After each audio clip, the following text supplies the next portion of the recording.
These are my settings for probably some of the best battery saving settings I can come up with for the Amazfit GTR 4.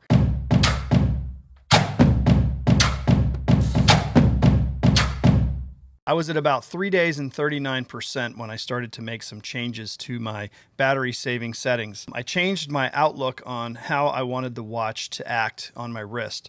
I had it set to raise to wake, meaning every time I took a look at the watch, it would come on and show me the max data for whatever face that I had on at that time. And then I had always on as well. So what happens when you have always on, you have like a watch face, and the different things on the face for Apple terms would be called like complications. Certain complications are there when the watch face is in full view.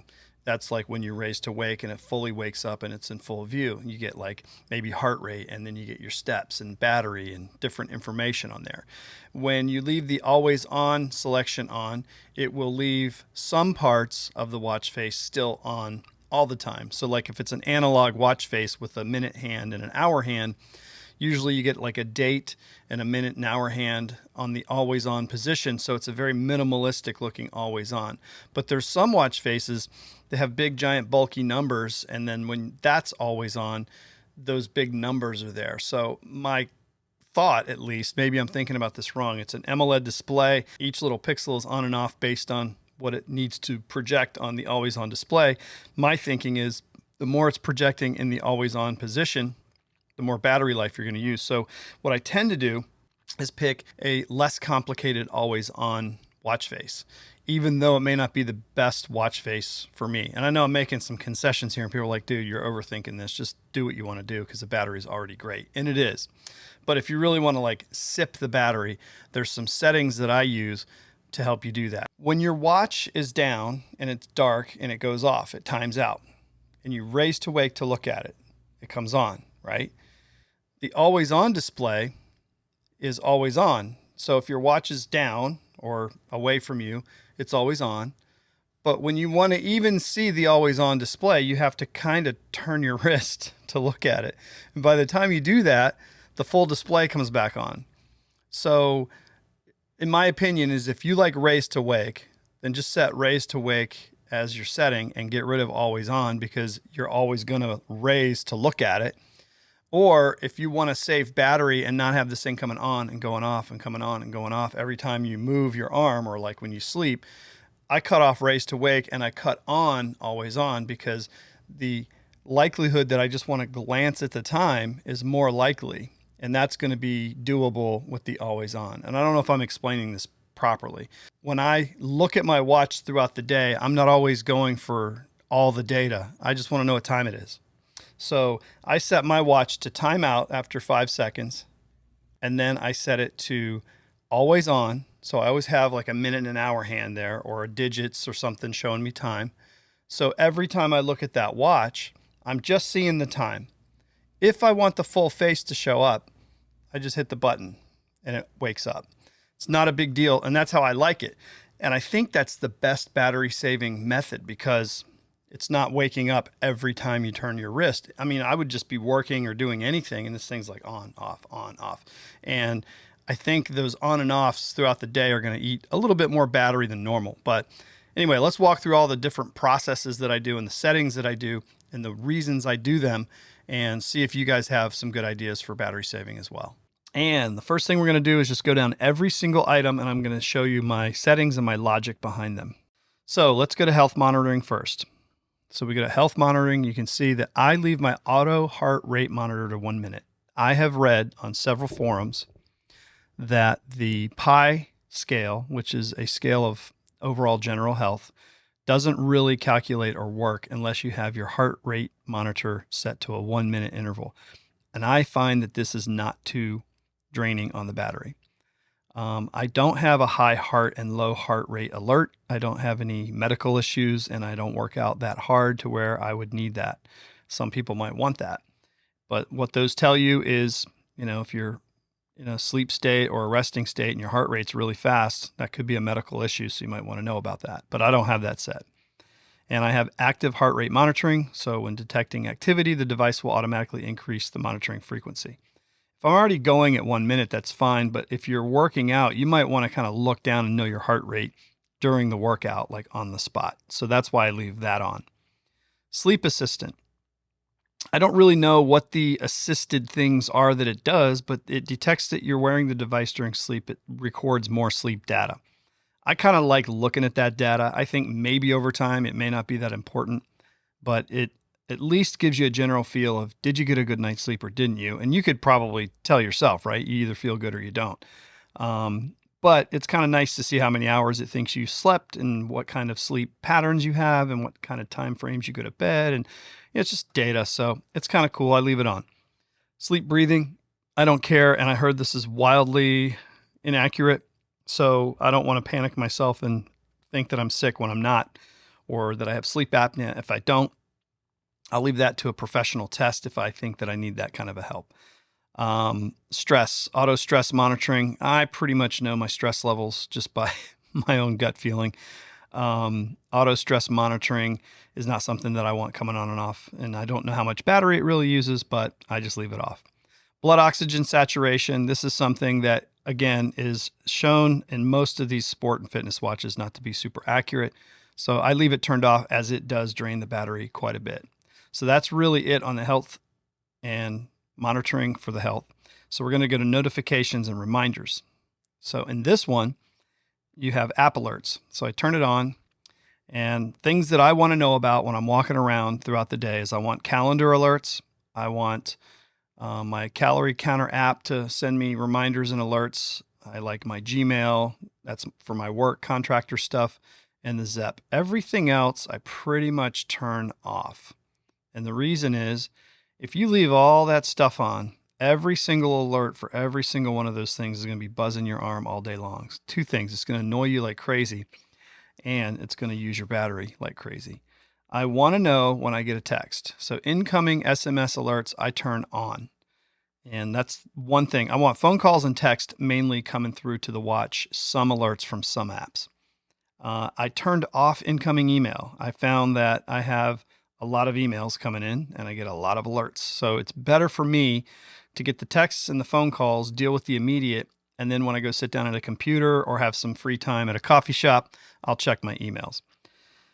I leave goal notifications on. It'll tell you, hey, you hit your step goal, you hit your stand goal. I kind of like getting those little kudos throughout the day. So that's kind of nice. And I don't think it uses a whole lot of battery. Watch faces. Now these are really personal choice.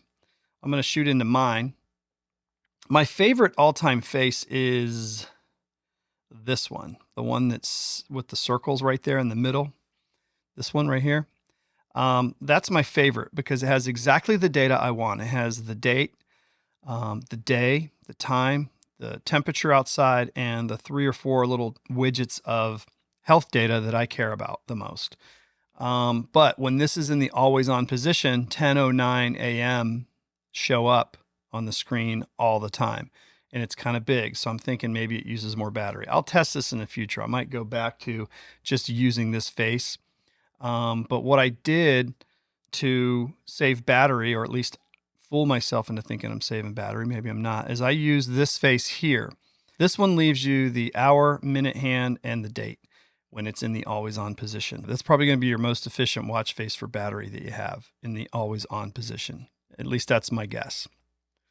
App Store, click that. You can get these apps and download them. I don't really mess with many. Most of them are a little bit hokey. So I really haven't found one other than maybe the GoPro remote type thing or something like that being very useful. So I just haven't downloaded them.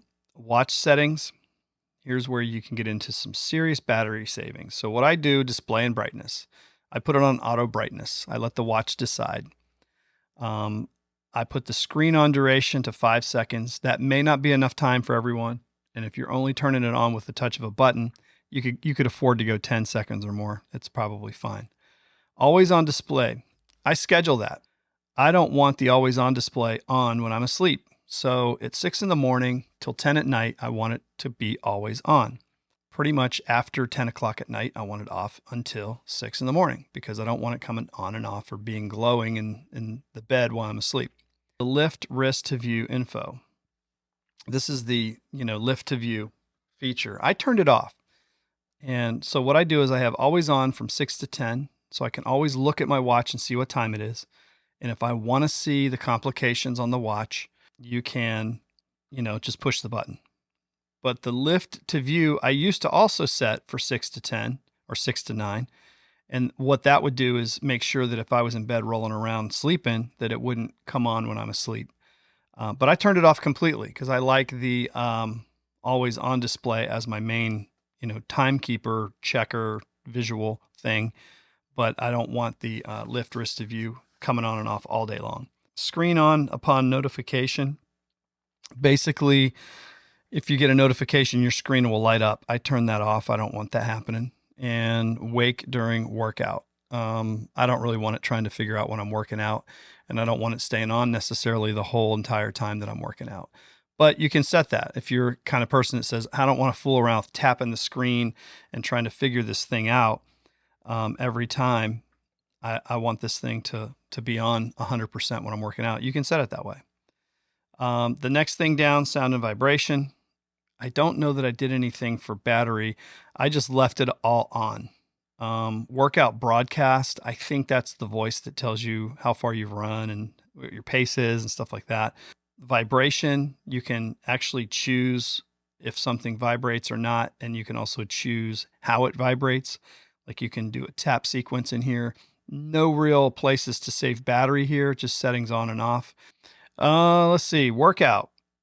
In here, AGPS, expired reminders. The AGPS status will be regularly detected on a daily basis.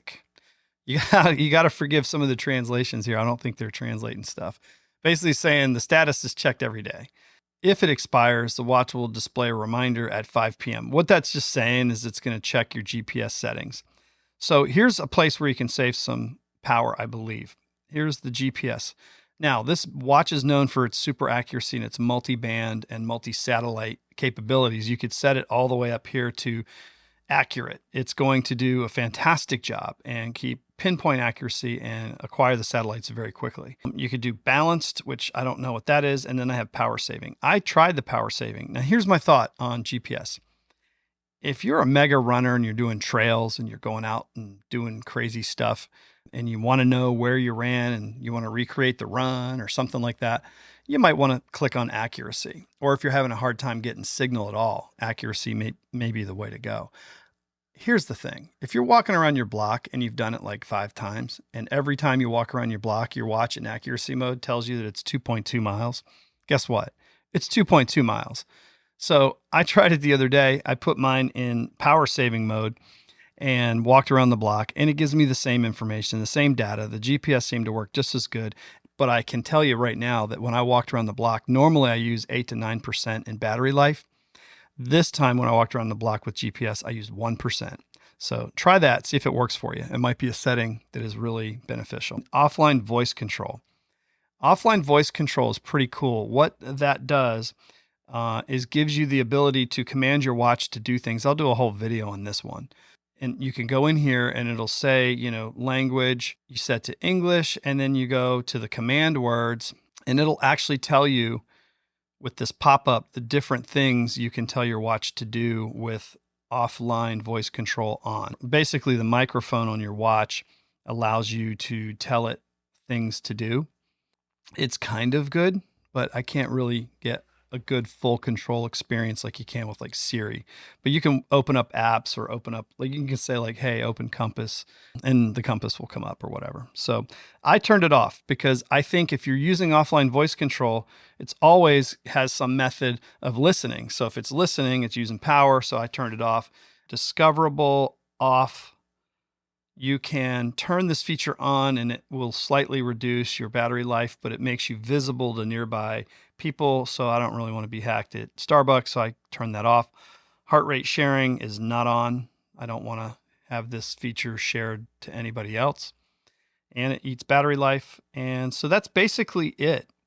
I think if you do some of those things, you'll see your battery life greatly improve. But one thing I can tell you that seems to kind of help my watch is at least once a day, sometime during the day, I'll just restart the watch. You can go into settings and you can hit restart, and the watch will restart, reboot, and for whatever reason, sometimes settings get a little messed up, and that reboot kind of helps it kind of reestablish itself. But remember, when you restart your watch, to go back into your Bluetooth settings on your phone and reactivate the phone Bluetooth icon for the Amazfit.